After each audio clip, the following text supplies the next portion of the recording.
Ladies and gentlemen, broadcasting live from the Dallas-Fort Worth area. Welcome to the Point Blank Experience, where there's real talk from a point blank perspective. When it comes to Rod, there is no faking and shade.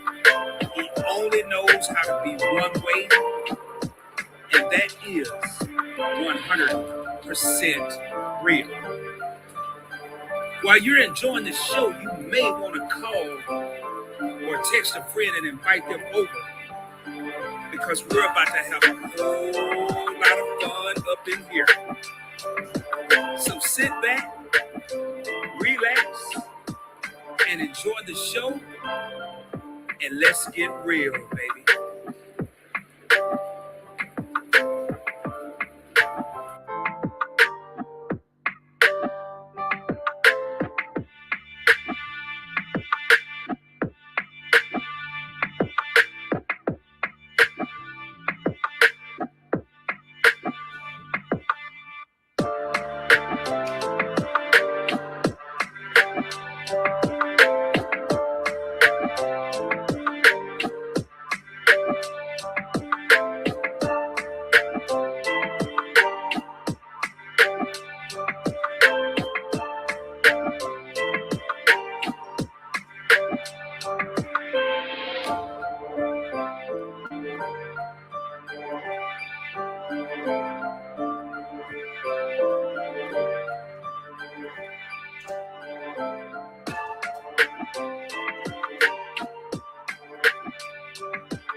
Mic check 1 2 1 2. Mic check 1 2 1 2. Happy Friday, everybody! Happy Friday!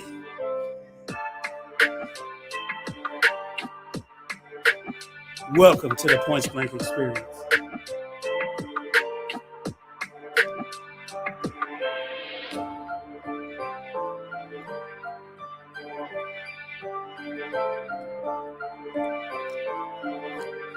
See, we got 4 real homies in the crib.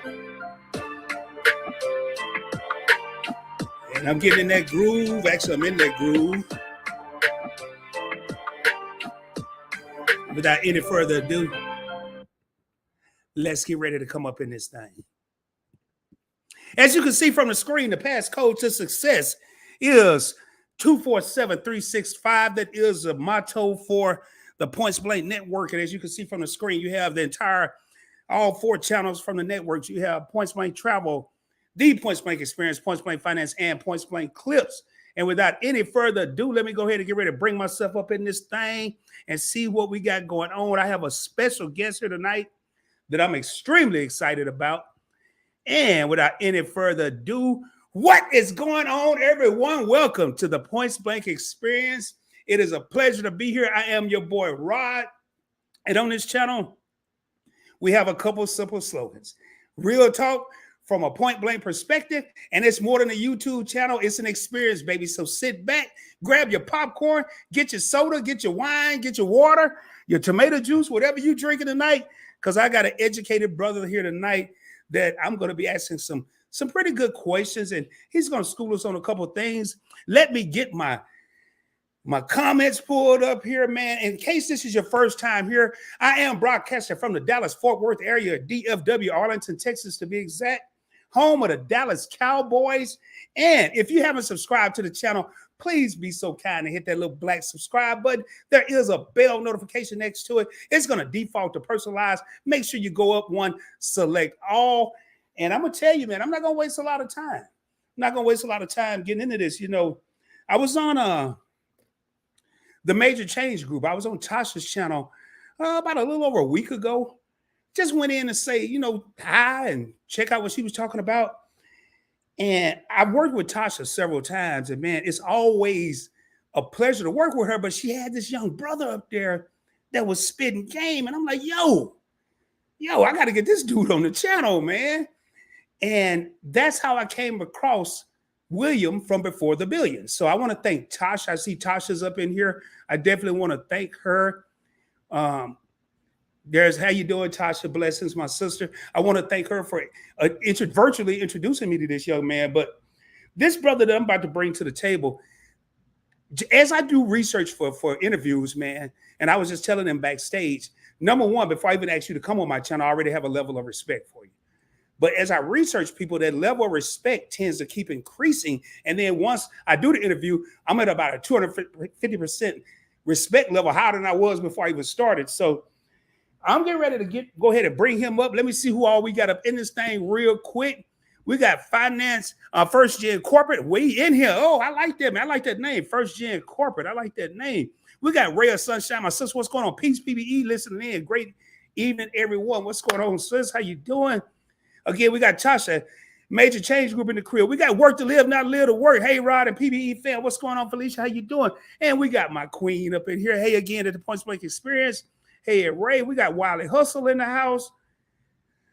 And let me apologize to everybody ahead of time. Let me get some water.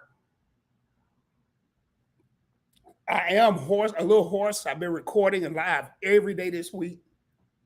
So I apologize in advance.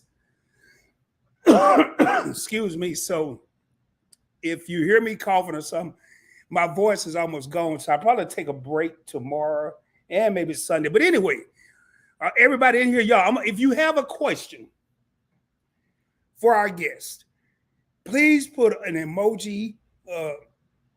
Red. No, I don't like red hearts. Man, excuse me. Maybe a credit card, airplane, I don't care. Fire truck.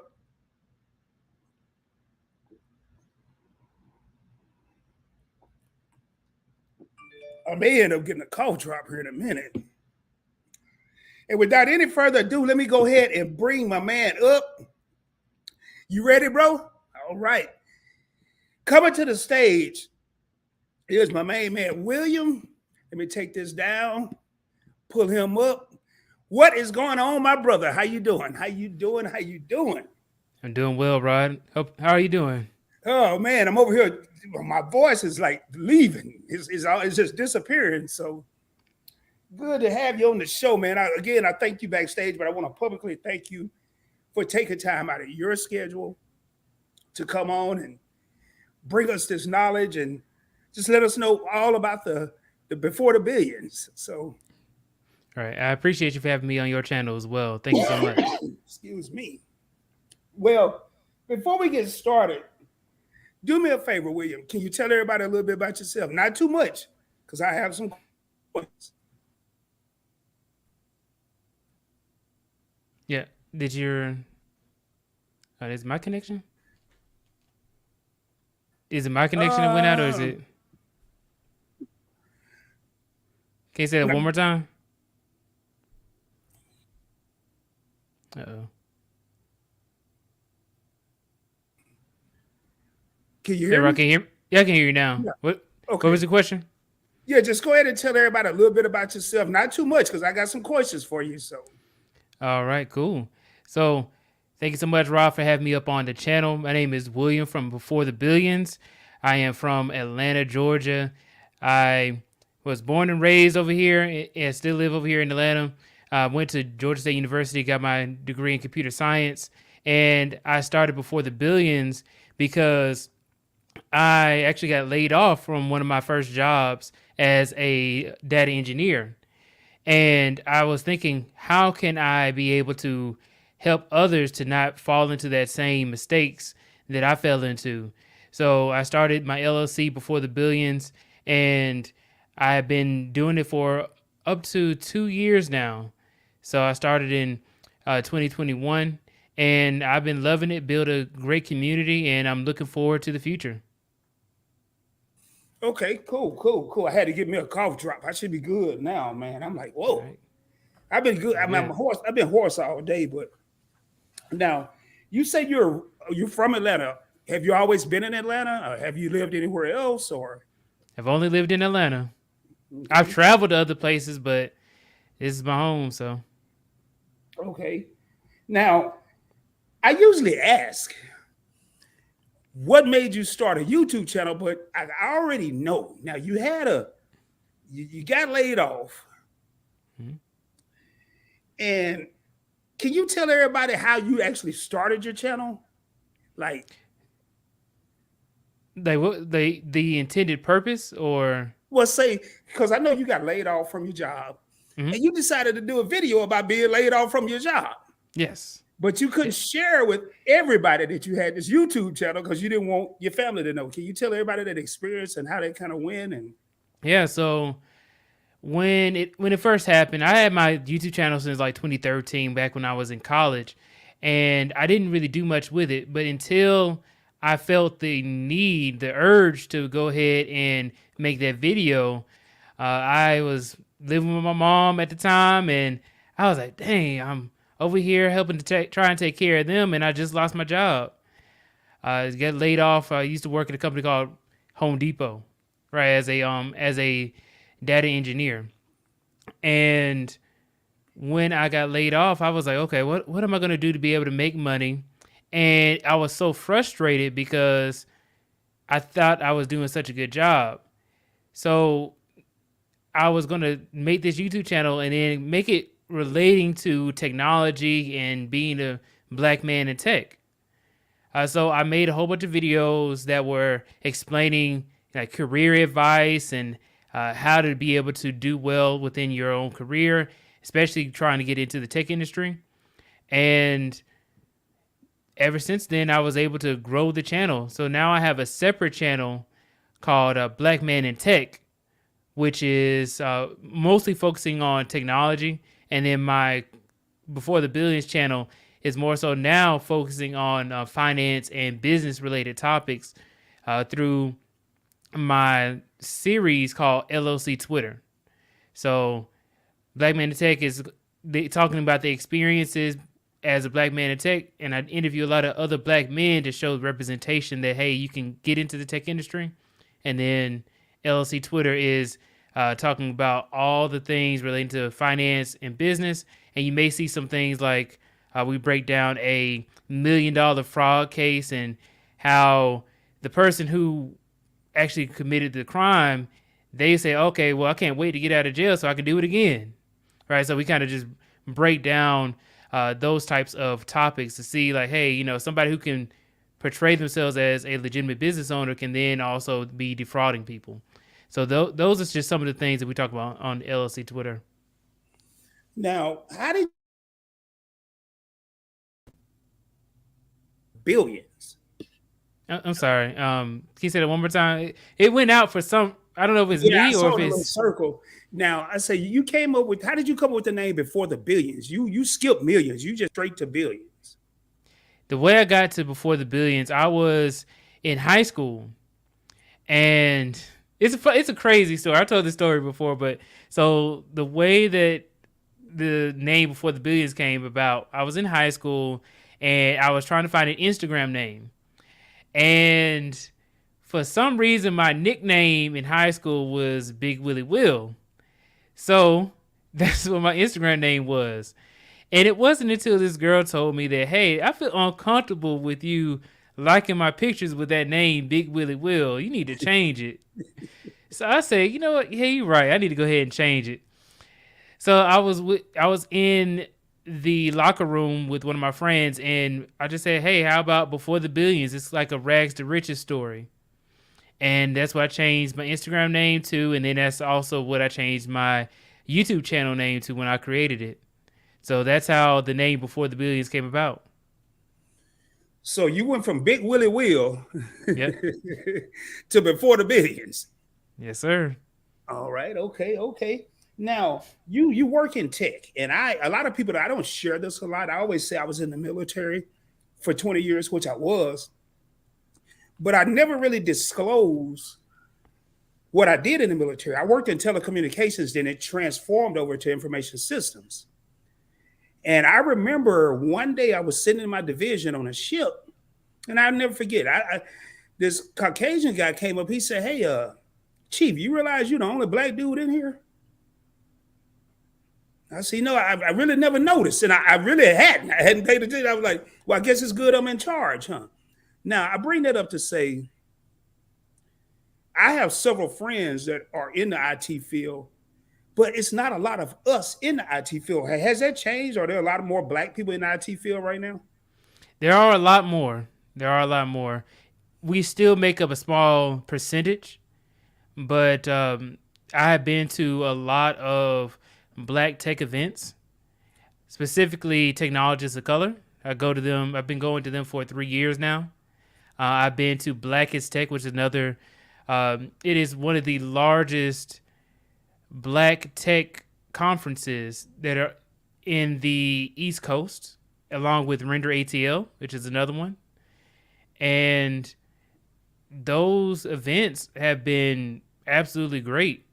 But even though there's a lot of black people who come in who are in the tech industry, we still don't make up I think it's like a small percentage, like around 10% in the tech industry.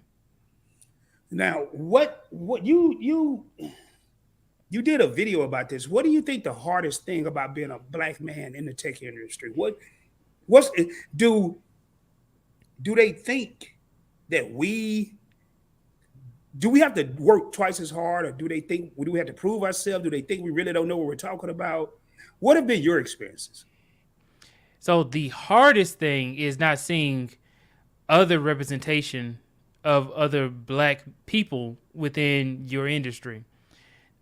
There are a few other things as well that go along with it, which makes it the hardest thing, such as you find it hard to be able to find work.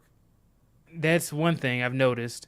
Now, when I was laid off, even before that, when I was in my internship and I was looking for actual positions, they did not want to hire me on. So that was one thing. And then they hired on everybody else, but they didn't want to hire me on. They actually let go of all the black people. So they say, oh, you got to go somewhere else. And then when I was applying for jobs, they said, oh, you know what? You might as well go ahead and apply for a contract position. And I was like, okay, well, I guess if that's all I can do is apply for a contract position to be able to get started, to get an entry-level position, then that's what I'm going to do. And it was right. I had to go for a contract position.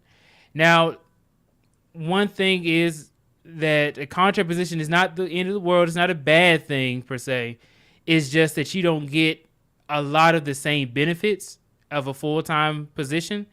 And you also have to then prove yourself, which is exactly what you were saying. You have to prove yourself to be able to deserve the full-time position. All right, despite the company needing you in the same way that you need them. So those are just some of the things. There is some things, especially when you're a younger black man, there is a lack of respect a lot of the time. You will get cursed out. I'm going to say for every person, obviously, but me personally, I've been cursed out for just like really no reason, right? Or people will try to take advantage. So because you're kind of going into it like, hey, I'm trying to prove my worth. I'm trying to prove that, hey, I deserve to be here. You actually end up getting taken advantage of because you feel like you have imposter syndrome, meaning, hey, I don't have the skills, or I'm not really supposed to be here, so I have to go extra hard.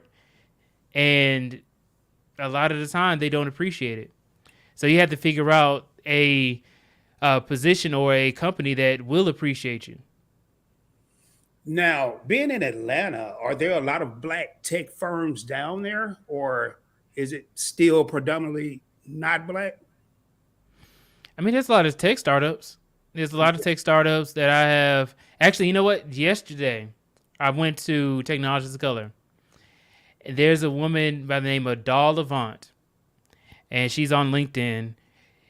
When I met her, she has a $1 billion valuation for her company, which is a startup that is monitoring the water.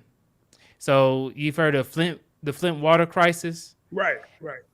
she is actually helping with understanding and tracking how our water is being used and what actually happens to the water.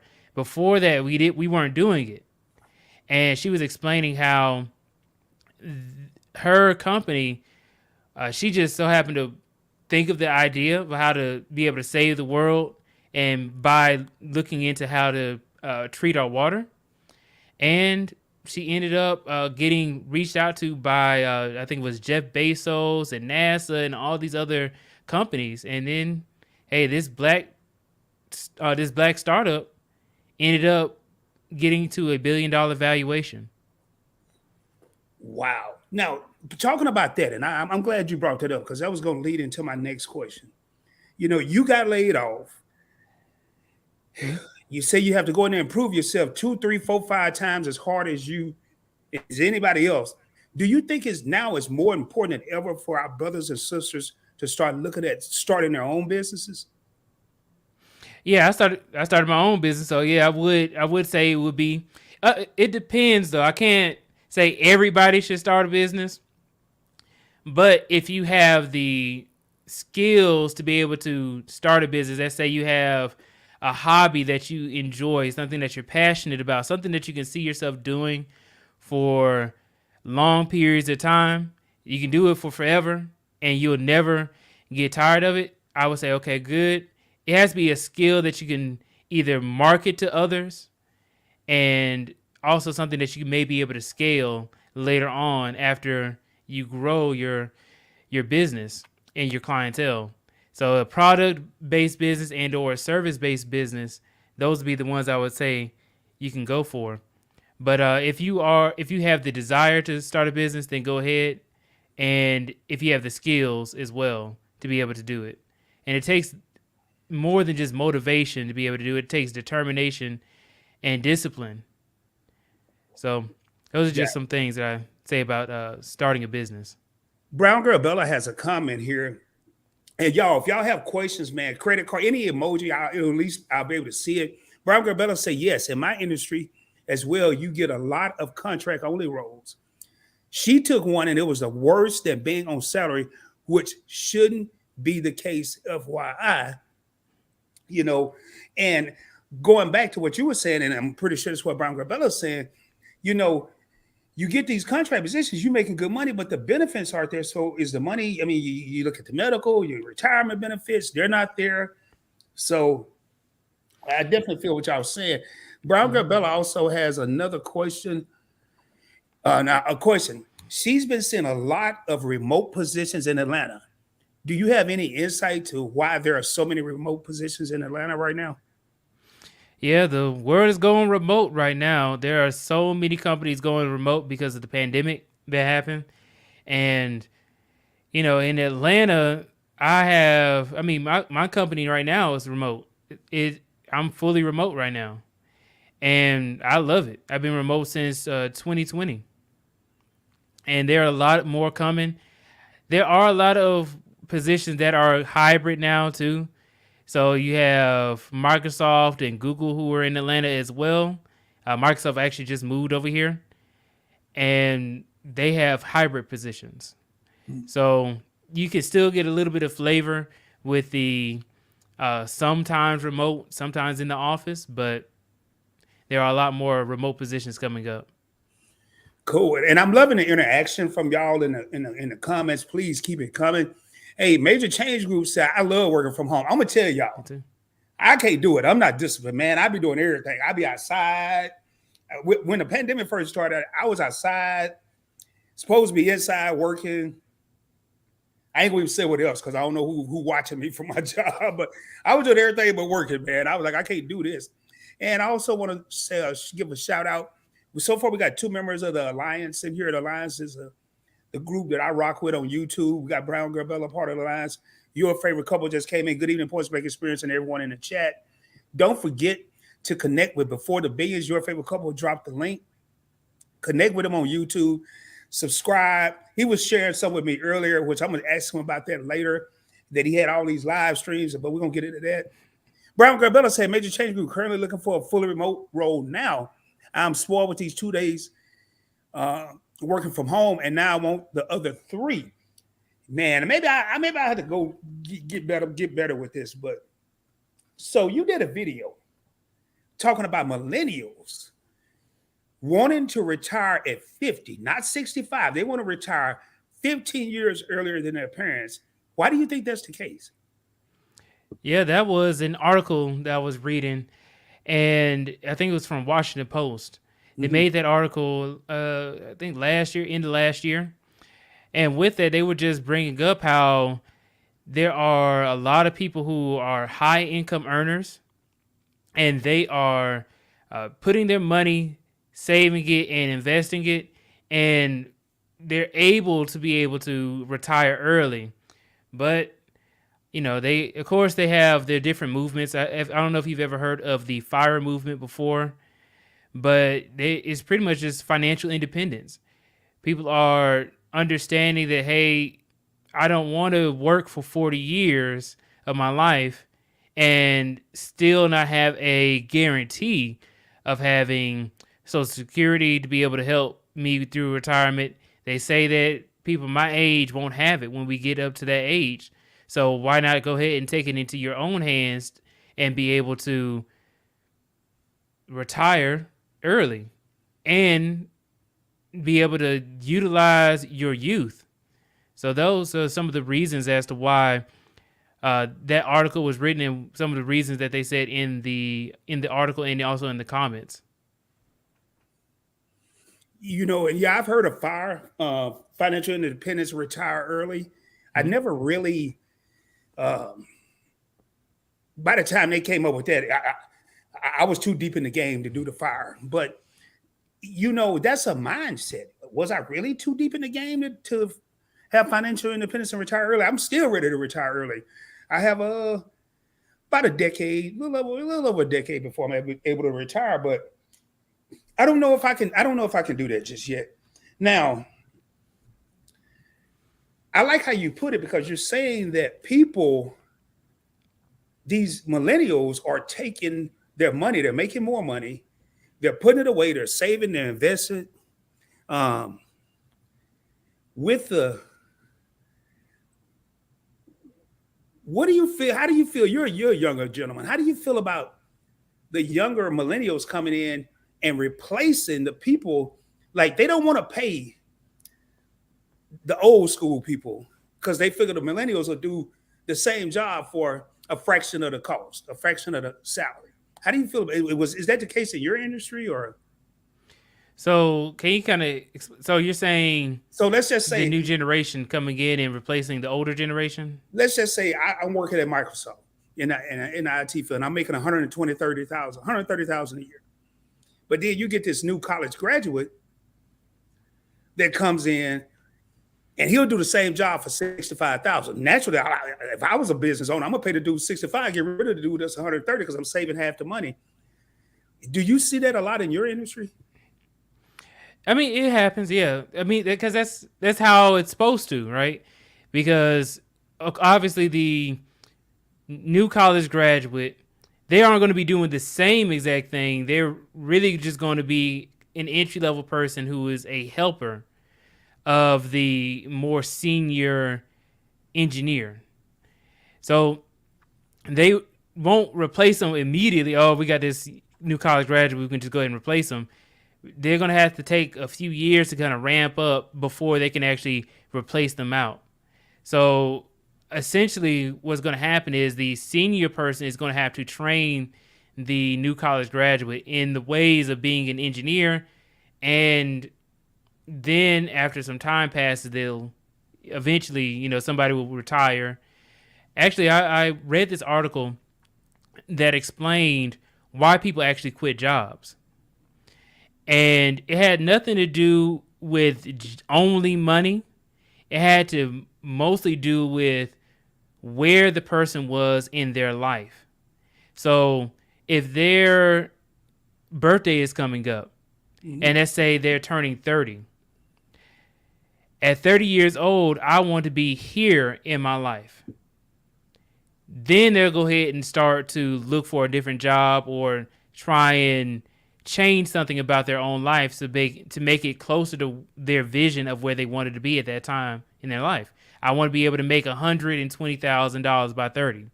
Well, the company I'm at right now is not paying that much. And then even if I were to get a raise, I'm still not going to get paid that much. I am not going to sit here and argue with them. I'm just going to go ahead and go to another position somewhere else. That is one of the biggest reasons as to why people quit their jobs, in addition to also leadership as well.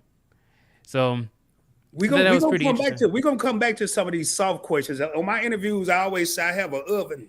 And right now, I'm about to turn that temperature up a little bit, William. Just a little bit.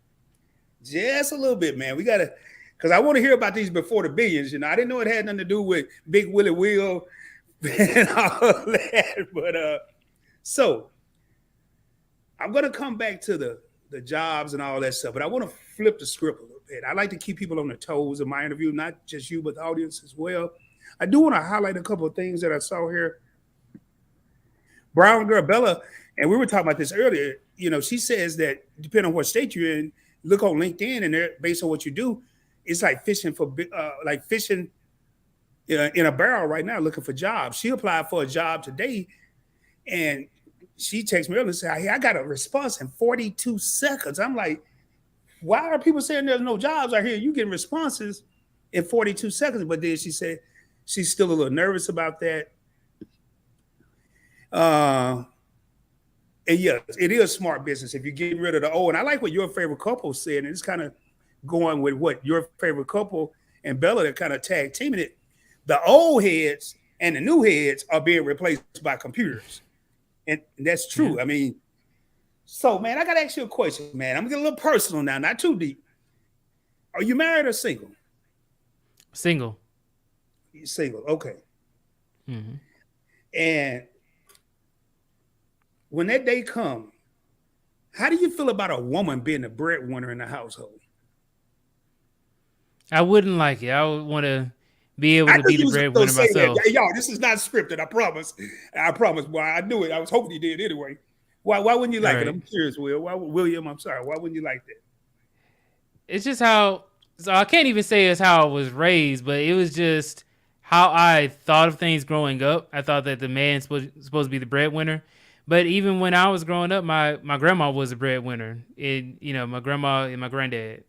But yeah, I just think that that's if I'm the provider and the protector, then I would want to be the breadwinner.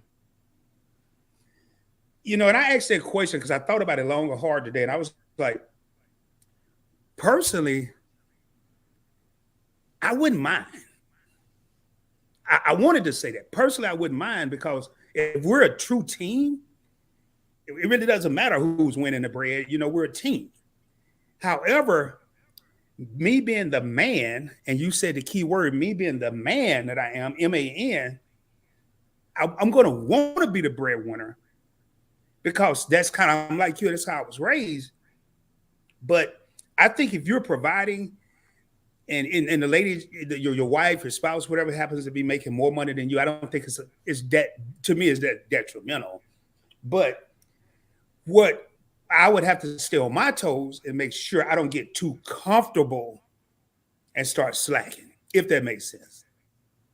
Chat, I want to hear what y'all think about it. Anybody in the chat have a problem with the woman being the breadwinner, man? Throw it in the chat. And these are questions I be wanting to ask people. I just be thinking about stuff. So now, you met this nice little woman. You've been for the billions. You're trying to get to a Billy.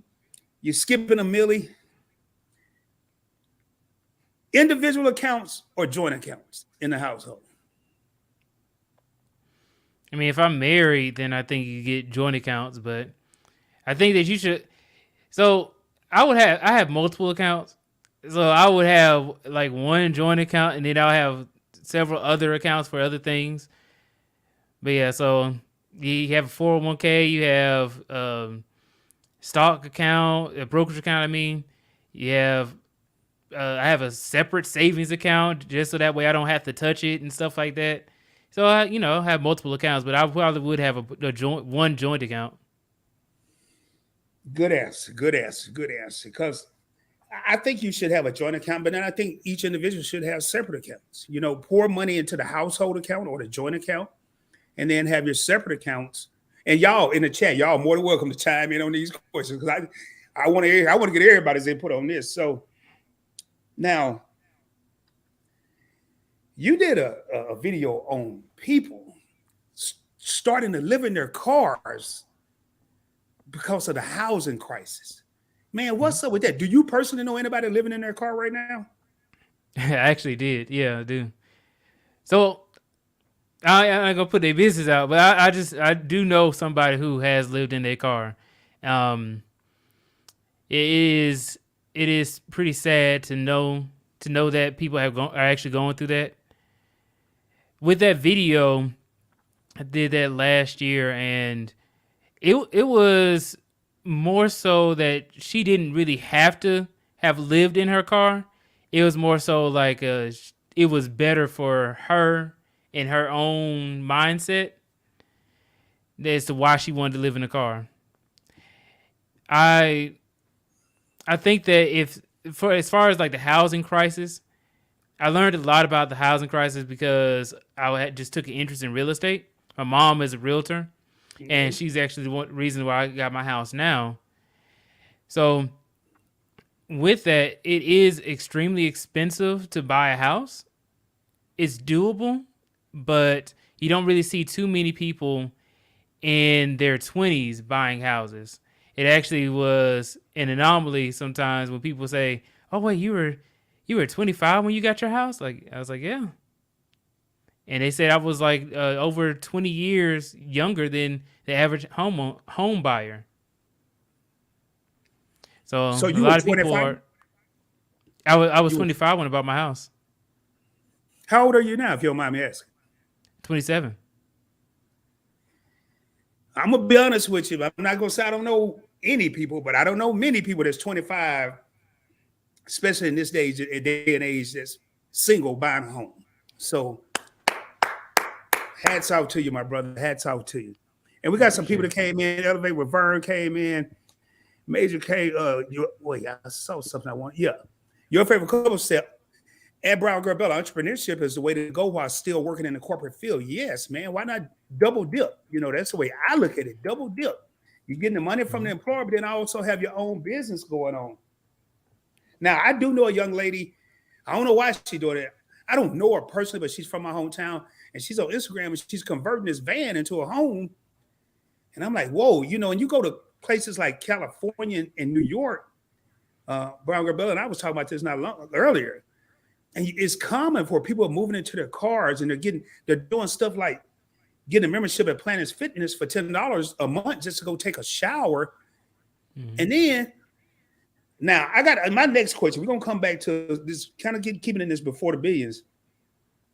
Inflation right now is off the chain. You did a video where people are paying $15 for French fries in New York and $18 for a sandwich. Mm-hmm. Bro, that's ridiculous. So my question to you, William, do you think there's really, obviously there's inflation, but do you think this inflation is taking place because of all the money the businesses lost during the pandemic and they're trying to make up for it? I think that's part of the case. After reading some of the comments on that article that I read in that video, it was already expensive in that the fries, it only went up by like $2 or something like that, or $1, right? And they were like the expensive fries. They were like with truffle cheese and all this other kind of stuff.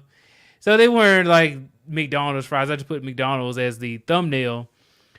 But yeah, I think that inflation is hurting a lot of people. You see eggs are extremely expensive.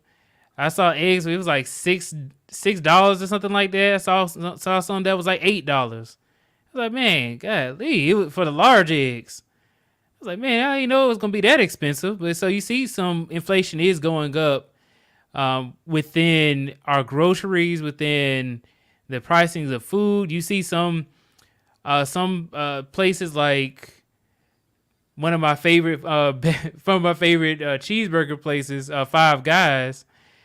They don't even serve you combos. you have to buy the burger separate. You got to buy the fries separate, and they say it's just because it's just that good. I ate there one time, and it was all right, but it wasn't that damn all right. While I was It's paying all that expensive. money. Yeah, It's expensive as a mug too. I was like, man, you can easily pay $20 for just one person. yeah, it was crazy, man. Hey, if your favorite couple says they don't have a problem with his spouse making more money because it's all going to the same house. Exactly, that's kind of how I feel. Wiley Hustle still up here. Welcome in, AfroMex family. Appreciate y'all being here. They say they have multiple accounts. They have joint and separate account hashtag options. What's my favorite word on Points Blank Travel? Any channel actually is options, baby. Now, when it comes to the black male, I mean, we're both obviously black men. Mm-hmm. What are some of the things that can be approved upon when it comes to the black male? Our interpersonal skills. That is one of the best skills that I can ever say that we can improve on. When I say interpersonal, I mean soft skills, being able to have conversations with others, being able to work within a team, being able to get along with other people, especially with other black men, being able to also that will help you out in so many different ways, even in business, in corporate, just being able to live life, because life is about people, and you can't go living life without interacting with others. Is extremely important. Gotcha. Now, I know one of the things um, that you talked about in the video when it comes to the black male is self-confidence. Do you think it's still, are black men still lacking self-confidence? I think so. It kind of goes back to what I was saying about the imposter syndrome, where so essentially imposter syndrome is thinking that you don't belong somewhere, that you don't have the skills. That self-confidence is something that you have to build up through achievements. That's the way I think of it, of how to build up your self-confidence. If you've done something before and you know how to do it, you're going to be more confident in being able to do it again. So I always bring it back to, if you go out on an interview for a position and it's your first time ever interviewing, obviously you're going to be nervous and you're not going to know what to do. But the more you go out and interview, the easier it gets, and the more confidence you have in yourself. Hey, I can walk up in there. You got to have that dog in you. You ever heard that before? Oh, You got to yeah. have some of that confidence. And that's what you go into. The more you do something, the more confident you'll be. And the more you achieve in life, the more you can say, hey, I graduated college, right? Oh, I was able to get a job in a good field. I was able to, get a house. I was able to, get a car. All these things help you with building up your confidence, where you can talk about yourself, and it's going to sound like bragging, but it's not. You're just telling the truth about the things that you've achieved, and that gives you more confidence in yourself, to where, hey, I'm actually a really cool guy. I'm actually a really good person. So I think that self-confidence is important as well for black men to be able to build up. And I think that's part of the problems. I think a lot of times people mix up confidence with being cocky. I'm an extremely confident person, but I was raised like that by my mother. Um, Surprisingly, not really my father, by my mother. And when I walk into a room, I don't know if I don't really watch UFC, but I think a dude. Well, I've met Grant Cardone. When he walk into a room, that dude walk in with confidence. If you watch Conor McGregor, when he walk around with them suits on, that dude walk like he owned the whole world. But you see some brothers, they walk into an interview or to a place, and they're, you know, like you said earlier, they feel like they don't belong, or they're out of place, and that's like, hell no, I run this joint. I deserve to be here just as much, if not more than you do. So speaking of other people now, quick question, man. How much money do you think in 2023 a person need to retire? Like 50, 65, whatever decide when you decide to say I'm going to retire. How much money do you need to retire to live the rest of your life comfortably? Not beyond your means, but comfortably. In your opinion, this is all opinionated. Well, I did see an article about it. I know it's going to be over 100,000. I think that it's, I mean, especially like one person trying to live their entire lives, but as a single person, I would say probably 200,000, right? But if you have anything else that you want to be able to do in addition to that, then it's going to go up tremendously. Because I know that if you want to have kids, then it's going to go up. Because I think kids are like $300,000 by themselves. If you have like 3 kids, it's something crazy. It's a huge amount of money. I'm sure that like the numbers may go up, but if you want to have just your life by yourself, then yeah, I'd say probably about a good 2, maybe 300,000. So right now, you said you could with $300,000 you could retire right now, or a person. Oh no, not my age now. But if I was like retirement, no, age, like yeah. a person that's 65 years old, they can take $300,000. Oh no, get Social Security and live. Oh, okay. Okay, no, that would be way too off. So if I was like in my 60s or something like that, maybe. But if you're, let's say you're 6 or whatever, you're 6 years old, I'll probably say in the millions. It probably would be closer to like 1 to 2 million for like if you just wanted to live your whole life. Imagine how much money you go through in your whole life. I think that if I were to, so from the day I started working until, let's say, in my 70s or something like that, I would have probably had made close to $1 million or so dollars, probably more, just based off of the income I have. So yeah, I think it would be closer to like the millions. Okay, the reason I asked that because I did this math a long time ago. And I'm gonna break this down, and the reason I asked that question because I want not whether I'm on Points Blank Experience, Points Blank Finance, Points Blank Travel. I want people to start thinking about stuff like this. I watched older family members. I watched my father do it, and it drove me crazy, William, how he would call me and, hey, I'm about to go to the store. I got $20 to make it to Friday. I'm like, and he's 70 years old. I'm like, dude, $20? I spent $20 walking from my living room to my car, and there's no store in between my living room and my car. Mm-hmm. And I'm like, how do you do it? And I was like, I can't live. Now, I figured it out. This is what Rod would need. Matter of fact, I'm going to see. I want to just, let me see here, man. Y'all being out shy and stuff. Maybe I'm taking, no, it ain't that many comments. I just want to get a couple answers in here. Single or married, depending on whatever your situation is, how much money do y'all in the comments think you need to retire? I already got it figured out. I just did the math.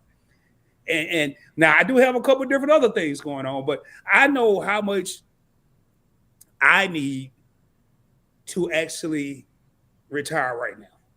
So I'm kind of curious. And while we're waiting on that, now let me actually go ahead and answer. So here's my scenario. I'm going to break it down for you, William. I figured I could live comfortably. Now, I don't know, with inflation going up, I feel like I could live comfortably with $8,000 a month. Is that reasonable? Is that too much, too little? That's $96,000 a year. How long you trying to live for? I put 15 years. If I retired at 65, if I make it to 80, I'll be lucky. And I probably gonna need $8,000 a month at 80. So that's 96 a year. Time 15 years. I'm not even including my military retirement. I'm not including my investments. I'm not including Social Security. I'm just talking about $8,000 from investments. So with my mathematics, I need to have $1,440,000 by the time I retire to live that lifestyle. But does a 65-year-old man really need $8,000 a month? What am I going to be doing? I want to travel. I don't want to be at the Cracker Barrel trying to get the senior citizen menu every day. I want to be living. So scaling that down, I would say with my military retirement, I would probably need a little. I could roll with a little less than $1 million. Now, before the big, is $1 million a lot to attain in a lifetime? In your opinion? All at once? No, not all at once. In a lifetime. In a lifetime, From 20 to 65. From 20 to 65. Is that a lot of money? Yeah, you can definitely get to $1 million. That's reasonable. Like the amount of money that you can be able to generate, especially in your 20s, 30s, and 40s. Yeah. Okay. Now we're gonna scale it back a little bit. Now you did a video saying that it's hard to make money in the stock market right now. How did you come up with that conclusion? That was also from an article I was reading. I think it was from CNBC. Mm-hmm. And the lady who actually said that, she's actually one of the youngest black she was like the stockbroker. And she's actually from Atlanta, Georgia. I can't think of her actual name. I know her first name is Lauren. I can't think of her last name. But Lauren Simmons, that's her name. So Lauren Simmons, she made that article. She made the statement saying that it's currently pretty difficult to find good opportunities in the stock market back in 2022, simply because there weren't that many publicly traded companies that were coming in or new IPOs coming in. There was like a bear market and things were kind of going down. So she was saying that there weren't that many good opportunities for you to be able to put your money into the stock market. There were some other options that she was giving in that article, saying that, hey, it might be better for you to be able to invest your money into something else. I forgot the name of it, but it was like bonds and something else. I had to go back to the article to see exactly what option she was saying. But yeah, she was just saying stocks specifically for an investment vehicle was not the best in 2022. And that was in October. Now, do you currently invest? I do. Okay. What's your investments of choice, if you don't mind me asking? Not necessarily companies, but stocks, bonds, crypto, 401s. Yeah. So what I do, I invest in like ETFs. I invest. Well, of course, I have my 401k, and I do have a Roth IRA as well. So I invest into my retirement. I invest into ETFs. I do have some stocks that I invest into, but I mostly invest in like ETFs. So that way I have a more diversified portfolio. So like, and then I have like invest in like the S&P 500. Yeah, so that's pretty much what I do. And then for the ETFs, I use Acorns. Okay. I don't know if you have heard of Acorns before, but yeah, it's like I think it's like $1 or something like that every month that they charge you, and then you are able to invest with them, and then you have them invest for you. Well, let me tell you, Will, I have a whole finance channel. Not sounding cocky, I'm just confident, but I have a whole finance channel. Yeah, I actually have Acorns. I started with Acorns, and that's why people, man, it is so many avenues out there right now with $1. I mean, who can't afford $1 a month? And they invest for you. Acorns, I have Stash, I have Fidelity Brokerage, I have JP Morgan Brokerage, Merrill Edge Brokerage.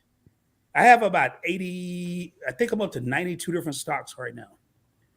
92 different stocks and about 7 or 8 ETFs, exchange traded funds. But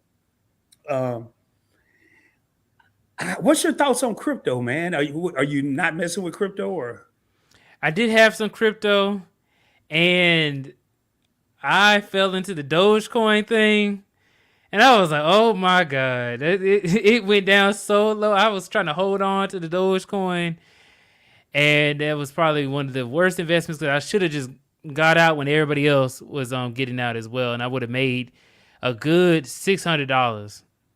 And then instead, I lost like $300. I lost like $300 off my initial investment. So I was not too happy with crypto, but I did have Bitcoin. I did take out of that as well. And I did have some Ethereum, but I took out of that as well. So I don't have any crypto at the moment. It kind of left a bad taste in my mouth when I had lost so much money with everything going down, especially with Bitcoin. I was like, oh my God. But you know, that's why you have to buy and hold, man. You have to like. I'm big on crypto right now, but one of the things I do, and this is another thing, and I kind of want to maybe get your opinion or shed some light how we look at it. I don't take I do a certain portion, but all of my crypto investments come from my YouTube revenue. So and I enjoy doing YouTube, I'm working, but I enjoy doing it. So if I lose every bit of it, it's like, okay, it's not a hobby, it's a business. But I just really think, and I'm trying to educate people on my finance channel, I think that's the wave of the future now. You can get burned just like anything else, but never invest a dollar you can't afford to lose. Now, your favorite couple have a question for you. What books are you currently reading at the moment? Are you reading any books? Are you a reader or? Yeah, actually, so give me 1 second. I'm going to do this right quick. Take your time, man. Take your time. And if y'all have any questions for William, please, man, throw them in the comments. I'm going to keep going. All right, so as you can see, I have my my bookshelf right behind me. So this is one book that I've been reading. As Good Is Not Enough. I'm gonna put you on by yourself so they can see it, man. So this is this book right here. It's called Good Is Not Enough by 𝗖𝗢𝗡𝗡𝗖𝗧. I think that's how you pronounce his name. It's a really good book, actually. It's actually just explaining as a Black person or a minority to be able to do well within the corporate environment. And then also I have another book that I've been reading called No More Mr. Nice Guy, which is just explaining how to be able to get ahead by getting rid of some of those nice guy traits. Those were some of the things that I was dealing with, and I wanted to be able to get better at not being so nice. It actually hurts you in a plethora of different ways, and especially when it comes to making money and also having relationships. So, and building up your network. Being too nice will hurt you in a lot of those different ways and hurt you from being able to make your own potential. So Good Is Not Enough, No More Mr. Nice Guy, and then I have a whole bunch of books as well behind me that I have I've read a lot of them, but some of them I'm starting reading. Like I haven't finished reading The Intelligent Investor. That's kind of like that's a hard book to read because it's so many pages. It's kind of boring, but it is a good source of information. One of my favorite books, though, is right here, Rich Dad, Poor Dad. That's one of my favorite books. It was my first book to learn about how to get into financial literacy. And then another book, The Richest Man in Babylon. I've read this book before. It's a really good book. All of these I would recommend. And then I have some more as well. So hopefully you guys can get a chance to check it out. You know, and I'm looking at these comments, William. I'm seeing some good stuff in here. First Gen Corporate. Hey, if y'all aren't subscribed to this channel, please check out this channel because I want to have more people like William, Major Change Group, Brown Girl Bella, your favorite couple. I want to have so many different people on this channel. It's ridiculous. Brown Girl Bella is actually my co-host on this channel. And make sure you check out my finance channel, Points Blank Finance. Just a little quick plug there. First Gen said at age 50, 1 million investors living in Mexico City, probably pick up a remote job in the U.S. Yo, I love it. That's why I like the power of YouTube, man. In these comments, in these chats, I just saw something that I'm about to get to with Bella and Major Change Group. A lot of comments that's going here and ideas that are flowing. You know, when I was a younger man, I wouldn't think about, I mean, I traveled because I was in the Navy, but I wouldn't think about living in Mexico City, remote job in the U.S. And then Brian Rebella said, your favorite couple. That is actually my focus this year, applying what I do for corporate America for corporate Bella. That's what I'm talking about. Corporate Bella, corporate before the billions, corporate Points Blank Travel, Points Blank Experience, corporate Your Favorite Couple, corporate Major Change Group, corporate First Gen Corporate. Man, corporate Elevate with Vern. I saw Vern in here. 500,000 if you don't have any debt. And y'all, Major Change. You don't want no debt? Go watch Major Change Group because she'll tell you how to get out of debt in a heartbeat. If you don't want no debt, go over there and watch her. She will help you. First Gen said you could live in very well in Mexico City with $3,000 a month. That's true. You know, I got a homeboy, my main man. I can't say his name because I don't want to get in his business, but he's about to move to Costa Rica. He said he's pretty much his own businessman anyway. I know another guy. It's no secret, David from the TEC show. David is in Colombia now. He retired at 51. It can happen, y'all. It can happen. So my next question. Now,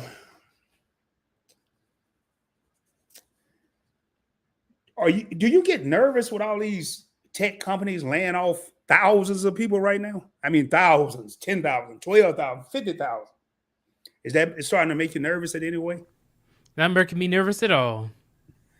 Confident. I love it. Confident. We ain't even got to elaborate. I don't even want to talk about that no more. Hey, do you have any male or female role models that you look up to? Well, I look up to my dad and I look up to my mom. I mean, so those are my actually, you know, I've been asked this question before. The first time I answered this question, I gave a terrible answer, but I would say now, after thinking about the question, my mom and dad will be the biggest role models that I have. They taught me so much in life, especially since my dad, he's like my personal trainer. He's the one who got me into the gym. With his help, I've been able to lose over 100 pounds. Oh, actually, I should say 90 pounds. So, yeah, I really enjoy the fact that I have them in my life, and yeah, I look up to them. So, okay, you back with? Yeah, I can hear you. Okay, yeah, it kind of froze. I don't know if it's me or if you're freezing. It's kind of. I don't know, man. My signal is.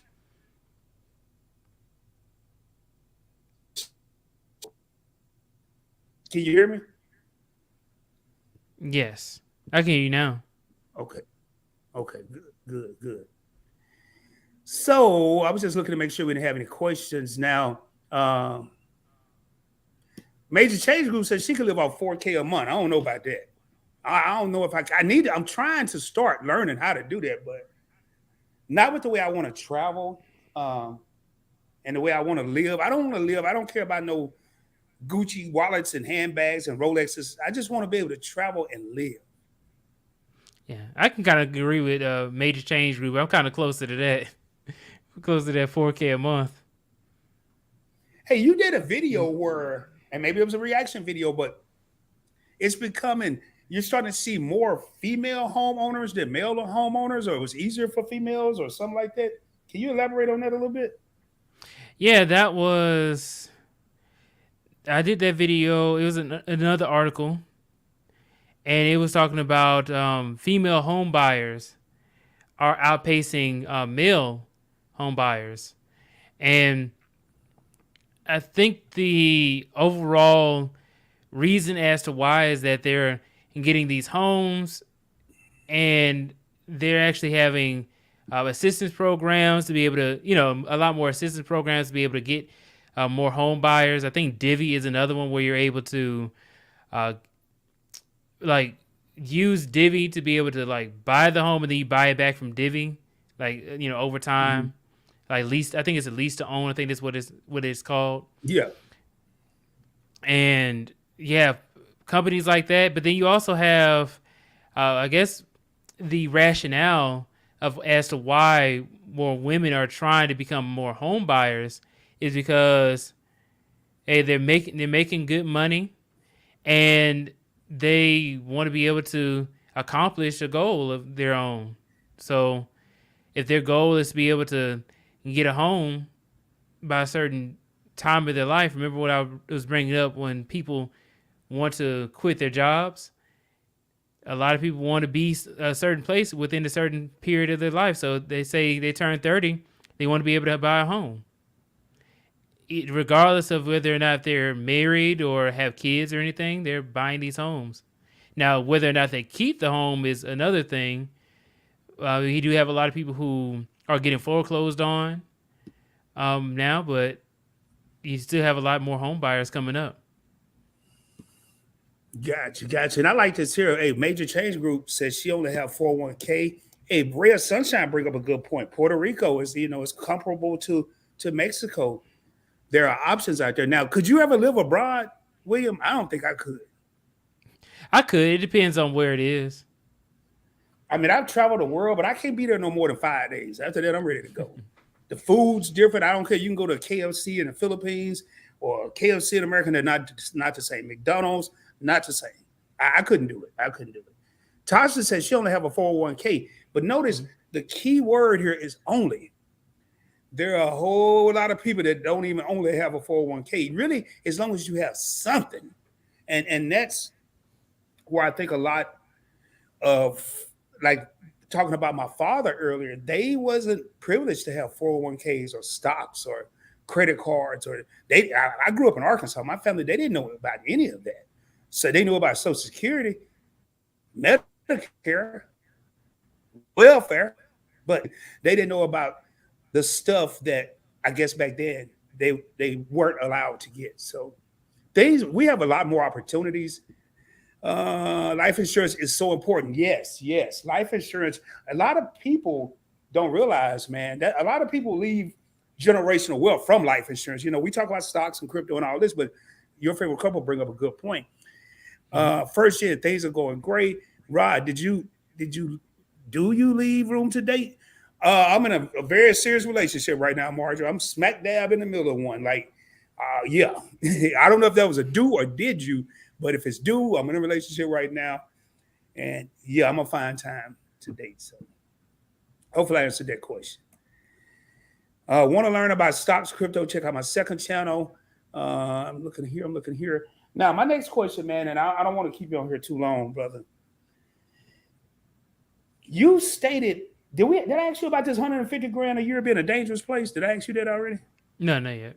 Yeah. Well, how in the world is $150,000 a year a dangerous place? Because you did a video on that. Yeah, so that video, it was just most so discussing about how if you can make $150,000, you have potential to make more. Don't get stuck in your ways and say, "Oh, well, $150,000, I'm good." You get complacent that way, and then you are leaving all this other money on the table. You finally get to that point in your career where you're making $150,000 a year, and you say, "Well, I made it," and you never go past that. You never start another business, or you never start another income source. You get stuck in the black tax, which is another video I talked about. Well, I did a live stream on it. The black tax meaning you're pretty much having to pay for your parents or the older generation to be able to make up for their mistakes or the fact that they weren't able to get a good job or whatever it is. And then it leaves less money for you and for the future generation or your kids. So that's pretty much what you can get stuck in addition to keeping up with the Joneses. You're trying to, have a nice car like everybody else, and you're trying to have a nice house like everybody else, trying to dress like everybody else. So all of those things are the reasons as to why $150,000 is a dangerous place to be. You can live pretty comfortably on it, but living comfortably on something makes you comfortable. Okay, good. I like that. And now it makes so much sense because you use one of my favorite terms, and I saw your favorite couple put it in. Don't get stuck. A lot of times we get comfortable with 150. To some people, that's a lot of money, and to some people, that's chump change.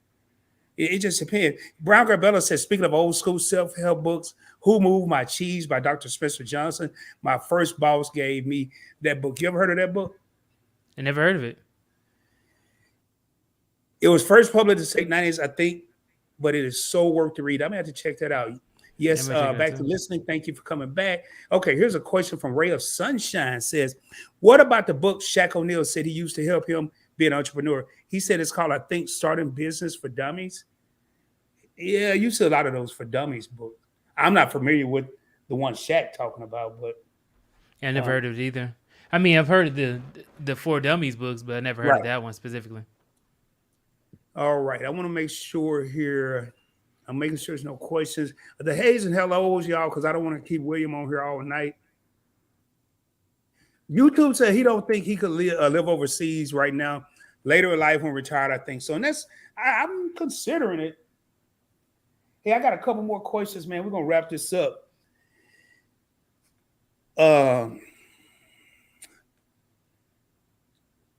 At what age do you think is a good age to start setting your children up financially?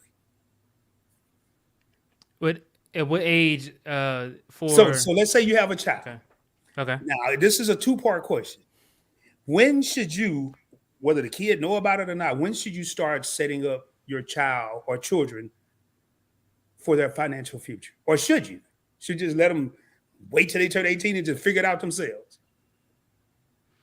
Okay, well, so let me say this. I don't have any kids or anything, but I would say if I had kids, I would start as soon as they're born, right? I would say, or even when you know that they're, like, you have your wife is pregnant, you can start then. It could be stuff like that.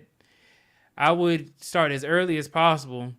I know when I got to college, man, I was like, man, where my retirement? Not my retirement. Where my college fund at, Dad? And he was like, man, I got this $1,000. I was like, all right, I got to get it popping with these good grades and these scholarships and these grants, and that's how I was able to get through college. But yeah, I would start. Relate, man. I can relate to your father because when my oldest daughter graduated high school, I think she was a junior. Maybe a sophomore, I started putting up $50 a month into Disney. And when she graduated, I gave her about $2,000 in stock in Disney. That, for me as a father, I'm speaking for me, to me, that was sad for me. It's like, dude, if you just did $10 a month, starting at 0 or 1, how much could she have had? And that's a question now. At what age, when you have children, what age will you start teaching your children financial literacy? I would try, because I remember growing up, they would teach you about money. Like my parents, they taught me, like, what a dollar bill was and kind of understanding that. But I would start teaching them as early as I can to try and set it. The more you talk about something, the more it's going to stick in their head. They're going to be less prone to make the same mistakes. I remember I had a conversation with my dad and my stepmom, and we were discussing credit cards. And I was telling my little brother, I was like, hey man, you might might want to think about getting a secure card. A secure card is using your own money as collateral, right? So you say $250 of your own money. That means no matter what, they're going to take that $250 to pay that debt. So it's not like you're going to be going into huge amounts of debt or anything, or becoming like a approved user on somebody's card, and then it helps you with building up your own credit. I didn't know about those things when I was growing up because nobody really told me. I know with other communities, they start their children off as early as possible. There's some people who get their kids a credit card or have put a bill in their name, they just pay it off, and then they have some credit as to when they get older because the credit age gets so high. And you start off on a better footing than a lot of other people of the same age. But I got some pushback on it, and I was like, I was thinking that these were some good things. But they always say, hey, when I was in college, I got a credit card, and I didn't know nothing about it, and I got into some big debt, and it took me a long time to be able to pay it off. I'm like, well, if I teach my kids as early as possible, they'll know what credit card is. They'll understand the importance of money, and they won't make that same mistake of, oh, I'm just going to go to the mall and spend up and max out my credit card or anything like that. It's not going to be in that same way. One of the things I could say that I enjoy is looking. And when I first started, it wasn't a lot, but looking at people like yourself, and I'm speaking in the finance, more the finance niche, major change group, intentional millionaire, Mhm. wealth engineering. Uh, it's good to see brothers out here that's talking about this stuff and sisters. Credit Card Maestro, my boy, How to Build Credit TV, Dwayne, my boy. Because if we ever think that our people are going to grow, if the parents aren't knowledgeable on it, at least there's somewhere to turn to right now. It's a platforms, it's a YouTube or even Instagram. I go on Instagram and there's people over there talking. They may not all be black or anything, and you don't always have to watch a black person. I learned all of my credit card points and miles from a dude from England, a couple of Asian dudes, two black dudes. It's a diverse group of people. So to me, I have a saying right now where no more excuses. Now I'm actually like three more questions, man. We're gonna raise up. We've been over here an hour and 18 minutes. I don't want to go past an hour and a half. What is your biggest accomplishment in life? Mm. My biggest accomplishment in life was graduating college because it led to the biggest return on investment so far. So far, graduating college with a degree in computer science. Wow. Have you ever faced any adversity in life other than getting laid off? Oh yeah, yeah, I have. I definitely have. And so I grew up and I was broke. I lived with my mom, and I said, I was gonna help take care of her, and that was actually one of the biggest reasons. In addition to my dad, one of the biggest reasons as to why I went in and got a degree in computer science is I saw it made good money, and I said, well, I'm gonna get this degree and get a good job so that way my family can eat later on. So I got to sacrifice now so that way my family can eat. And I was taking care of my mom and my grandma for a long time, and I'm still taking care of my mom now. But yeah, so I have definitely faced some adversity in life. So you took care of your grandma and your mom for a long time, Hmm. still taking care of your mom, and you're 27, man. Salute, my brother. Salute. Salute. Thank you. Much respect. Much respect. To hear that, you know, if you don't take nobody care of nobody else, your mama's who brought you into this world. I'm a firm believer in that. Um, Ray, I see you about to leave. Thank you for coming in. Uh, and I saw what YouTube experiment said. His parents were against credit cards. Uh, they had one but never used it. He learned all his game from YouTube and Facebook as far as the points and miles game. Hmm. Now, hey, what are some of your long term goals, William? Yeah, What's some of your long term goals? some long term goals. Getting the certification to be able to make some more money within my career. Uh, Also, then getting further along in my own career. I'm looking towards starting a family probably later on in life. Probably like when I turn 30, probably 31, 32, right around that age when I want to start building a family or start making some steps towards that. And then, yeah, I want to be able to invest more into my retirement as well. So those are just some of the long-term goals I have. And also, I want to be able to build up my YouTube channel as well to build more of a larger community. I recently had a meetup last year, towards like closer to my birthday, and it was a great turnout. I was thinking like, man, I actually had some impact where people actually will come from like out of town to be able to see me and be able to interact with other people in the community for the first time in real life. So I want to have more experiences like that and make more of an impact. So those are some of my long-term goals. All right, my final question, and I'm gonna give you an opportunity to see if you have any questions for me. What advice would you give to a young man right now that seemed to be, I'm gonna use the word troubled or lost? And what I mean by troubled or lost, like let me define that. When I was 16, I was troubled, lost, and everything else. But I had no one that I could really talk to give me a sense of direction. And I had a father in the house. But he was a dope dealer. So I mean, I didn't want to follow that career path. So I was lost, and my sense of direction started veering left, meaning not the right direction. It was going left. What advice would you give to a young man right now? And I listen very well.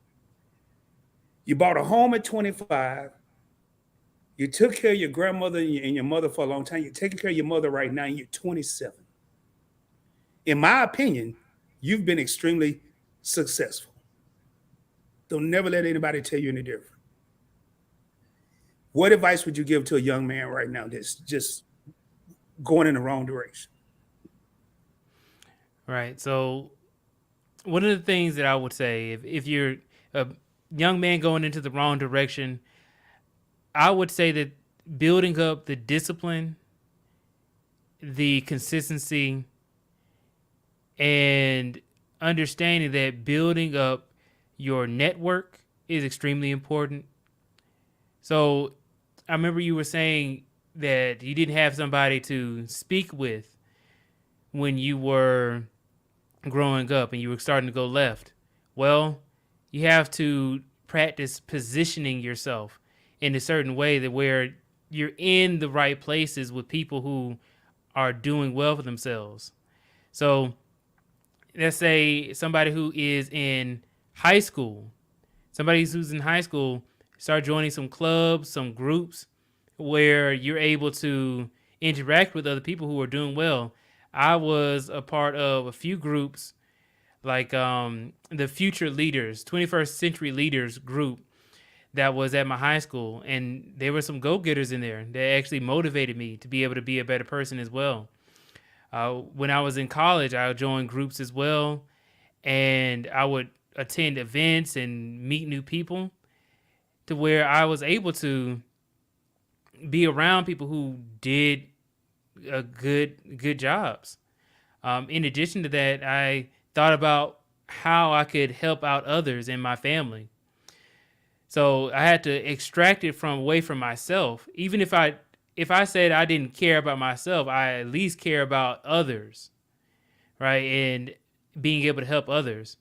When I said that I wanted to help take care of my mom and my grandma, then that was taking it away from me, and I felt like I had responsibility. So building up that discipline, that consistency, that feeling and that urge and urgency of responsibility is what needs to be built up, so that way you can go towards the path of being successful. And also, don't fall into the trap of just going to college just to go to college. Don't just get any kind of degree. Right? Don't get a degree that's in basket weaving or something like that. Don't get a degree that's in something that isn't going to make you any money, and you're going to be unhappy with the results that come from that. You want to get something that, if you're going to go to college, you're going to be there because they're going to have people who are the same age as you, like-minded, going somewhere in life, and you want to be able to leverage them to be able to build you up after you graduate. And then also you want to graduate with something that's in the STEM fields, right? Because those are going to give you the best return on investment. Well, I'm gonna tell you something, man. Oh boy, and I should have known because now my battery's gonna start to flash. And perfect timing. Matter of fact, yeah, I don't have a question. If I have to put my little avatar up, I will. My advice right now to any young person out there, man, I learned a long time ago. Cool is not cool. Being cool is not cool. If I could go back in my life, one of the things I would change is I would have been more of a nerd. I'm a nerd. I'm not, I mean, I'm cool, but I'm a nerd now where I'll watch 10 investment videos in a row. I'll watch credit card videos all night. That's not exciting. It's not being cool. I'm not at the club. I'm not at the bar. I'm not at the parties and all that stuff. I want to, I want to be cool mentally. You know what I mean? Young men, young women, right now, start setting yourself up now. Start setting yourself up now because I'm going to tell you something.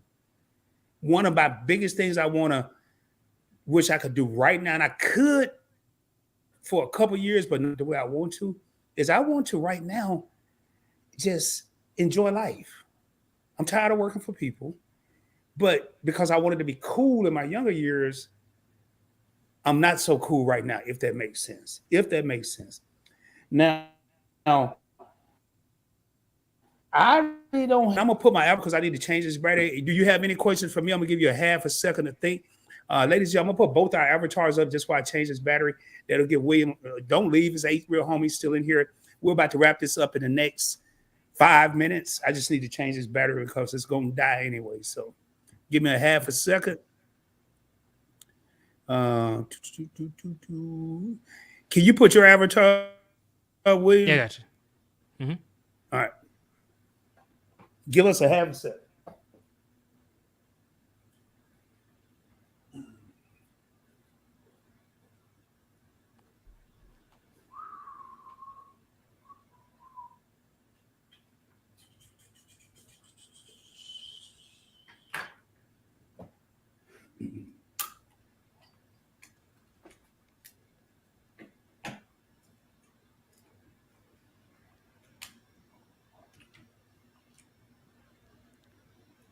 Man, I'm like the NASCAR, William. Okay, you can come back up, man. I'm like NASCAR with changing this battery, boy. Change it. All right, let me get this here straight. Okay. All right, you can come back up, William. I just wanted to. Yeah, back up. Okay. Let me make sure this is great. There we go. So, do you have any questions for me? Yeah, so I wanted to ask you, what are your thoughts on the housing crisis as well? I remember you were asking me about that. And I saw your comment on that video about when the woman had to live in her home in her car. I think it's ridiculous, man. And Brown Girl Bella and I were talking about this earlier. America is the richest country in the world, one of. Yet, we're sending billions of dollars to fight, and we've done it ever since I've been living, to these foreign countries to fight wars where we have people on our own soil that are struggling. That I have an issue with that. Granted, some people make the wrong decisions. Some people make bad decisions. However, I was reading an article 2 days ago. A husband and wife were laid off after 11 years working with Google. Laid off. Now, hopefully they stack their money, but and then there are women out here that are doing fundraisers to feed their kids, and the rent keep going up. I was in San Francisco in 2019, and I saw homeless people that didn't look homeless. I saw a dude in Starbucks with a laptop, and he asked me, could he get some spare change? I'm like, dude, are you serious? You're sitting here with a laptop. And he said, don't let the look fool you, brother. And he wasn't a brother. He was a white guy. I'm Mhm. like, he's like, I'm homeless, man. The rent out there for a 1 bedroom in 2019 was $3,800. And people want to say, well, move. It's not always that easy. I think the whole situation right now, the housing crisis, you know, people having to live in a car or a 1 bedroom apartment. Man, I'm a 1 bedroom apartment, a studio. I'm cool with that. I don't care as long as I have a roof over my head. And William, I'm glad you asked that because there are some days I walk into my house, a lot of days, probably at least 3 days out of the week, and I thank God, especially when it's cold, that hey man, it's warm in here. I have a roof over my head. Thank you. But I think sometimes we get so caught up in our day-to-day lives. If we're doing okay, we don't think about those that may be struggling. And I just think the housing crisis right now is ridiculous. I mean, I just pray that I'm never in that predicament.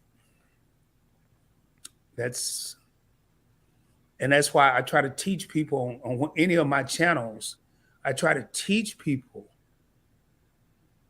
why you have it, like what your favorite couple said earlier, and Brown Girl Bella's been saying. They're working on the future self. Why you have it, your favorite couple said, I only need 500,000 because I know how to make my money grow. I'm telling you, ladies and gentlemen, going to the mall and buying the latest fashions, the latest Jordans, the latest whatever, and you ain't saving nothing, that's not taking care of your future self. That's taking care of your present self. And then when life happens and slap you upside the head, your future self gonna be mad as hell. So Mhm. hopefully that answered your question. Yes, We have sir. to take responsibility. Any other questions? I don't mind the questions, man. You gotta, you got some questions to ask. You the first person I think I let do this. So All right. All right. Okay. So, in addition to the advice that you would give to a young black man, what is one of the things that you think that we're lacking in that we could improve on? as far as black men, Yes. to be honest, I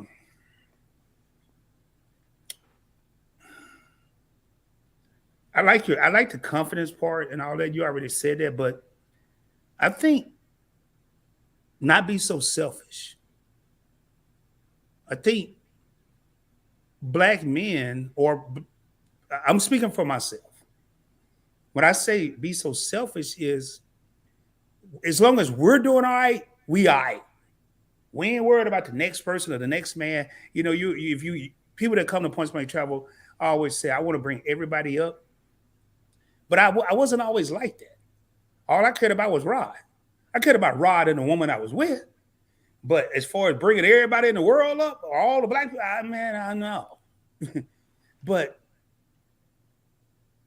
I think we black men are so selfish and we're so concerned about us. But right now, I would say start teaching. Going back with what you said, that self confidence, that the positivity, and one of the things that I would really, and I still work on, and I try to teach younger men right now is PMA. And if you've never heard of PMA is positive mental attitude. How many times, if some don't go right for a brother, oh man, it's because I'm black. Oh, no, it may be. It may be. I haven't been in that situation. It may be, but positive mental attitude, like I know I can do this. Not they're not going to promote me because I'm black. They're not going to do this. Have a positive mental attitude. And when they slap you around, like my mama used to tell me, and my younger brother, sons, y'all got to work twice as hard to be equal to the man that don't look like you. So if you know that, prepare for that. Read. Somebody said earlier, I think it was YouTube Experiment, Facebook, YouTube, man, you can learn more on YouTube and Facebook right now than any college could ever teach you. I'm not saying don't go get no degree now. I'm not saying that. But the days of excuses are over. They're over. Anything I want to learn about, I self-taught myself credit. I self-taught myself points and miles. I self-taught myself crypto. I self-taught myself stocks. Before the internet, I used to go and buy a whole newspaper in San Diego for $1.50, throw every section away except the investing section. Because I wanted to learn stocks. I wanted to learn how to invest. Now, all I got to do is go jump on a computer or a phone. I can look at all the investing stuff I want to. I couldn't sleep the other night. I woke up at 3:30 in the morning. Guess what I did? I sit here and watched some YouTube videos on crypto. And while in the act, I made 400% last week on an investment that I made. 400% interest. Nobody does that. Next, I'm gonna give you one, maybe one or two more because I got to make a phone call here in a minute. Yeah. So overall, and when we had our initial conversation on Tasha's channel on Major Change Group, what made you think about giving me an interview? Man, game recognized game, bro. First and foremost, anybody that Tasha's rocking with, I'm probably rocking with. Tasha's not messing with any old body. I have mega respect for her. So when I saw you on her platform, I was like, man, he must be okay. Then when I came up, just hearing you speak, and not having no idea how old you were, I mean, I figured you were 20-ish, maybe 30 max. But it's always good to collaborate with like-minded people that, I mean, I'm sure, like I have a young man that I work with right now. He's 23, Nigel Schroeder. And we always say old school versus new school. But you could look at a young brother and you could see yourself, you were that age in them. And that's kind of, I saw a lot of me in you, if that makes sense. Determination. Have I been through adversity? Yes. Have I been broke? Yes. Have I had money? Yes. Have I made bad decisions? Yep. I didn't do so much as taking care of my grandma and my grandma and mama. I didn't get to that point, but I saw a lot of you and a lot of me in you. Okay.